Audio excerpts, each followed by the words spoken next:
ଖାଲି ପାଗଟା ଦେଖିଛ ନା, ପାଗଟା ଟିକେ ସୁନ୍ଦର କଲା ଆମେ ବାହାରି ଗଲୁ ବାରିପଦା। ବାରିପଦା କଣ ପାଇଁ?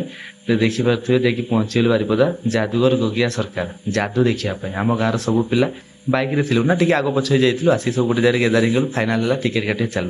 ଆଉ ତିନିଟା ରହ ଥିଲା, 500, 400, 300, 100। ଆମେ 100 ଟଙ୍କା ବାଲା କାଟିଲୁ। ପ୍ରଥମ ଥର ପାଇଁ ଆଜି ହଲ ଭିତରେ ବସିକି ଆମେ ପିକ୍ଚର ଦେଖିବାର ଅଛି। ଏଇ ଯେ ଲାଇଟ୍ ଜଳୁଛନ୍ତି ଆପଣ ଦେଖୁଛନ୍ତି ନା, ଏଇଟା ଆପଣଙ୍କୁ ଅଧଘଣ୍ଟା ଦେଖିବ। ଯାହାର ଅପେକ୍ଷା ସେ ଆସିକି ପହଞ୍ଚିଗଲା ଗଗିଆ ସରକାର।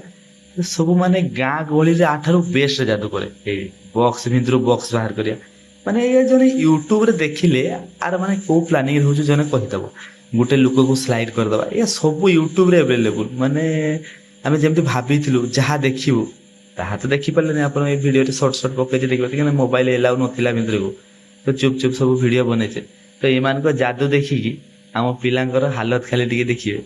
ମାନେ କିଏ ତାର ଏପଟେ ଦେଖନ୍ତୁ ମୋବାଇଲ ଧରିକି ରିଲ ଦେଖିଲାନି, କିଏ ତାସ ଖେଳୁଛି, ଖାଲି ଗୋଟିଏ ଲୋକ ଭାଇ ଚେତକ ଭଳିଆ ଚାହିଁକି ବସିଛନ୍ତି।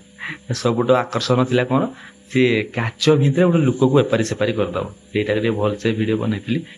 ଦେଖନ୍ତୁ ଯଦି କେହି ବି ପ୍ଲାନିଂ କରୁଛି କି ନା ହଁ ପଡିଛି ବାହାରୁ ପାଟି ଆସିଛି ଯିବା ଟିକେ ଦେଖିବା, ଭାଇ ସ୍କିପ୍ କର।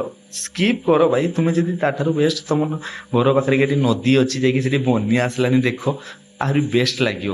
କିନ୍ତୁ ଏଭଳିଆ ଜାଗା ଆମେ ଭାବିନଥିଲୁ। 100 ଟଙ୍କା ମାନେ 30 କିଲୋମିଟର ଯିବୁ, 100 ଟଙ୍କା ଦେଇକି ଏତେ ମଜା ଖବାର ଦେଖିବ। ତ ଏଇଟା ଗୋଟେ ଥିଲା ତାର ଭଲ। କିନ୍ତୁ ଗୋଟେ ପିଲାଟାକୁ ଶୂନ୍ୟରେ ଉଡେଇଲା।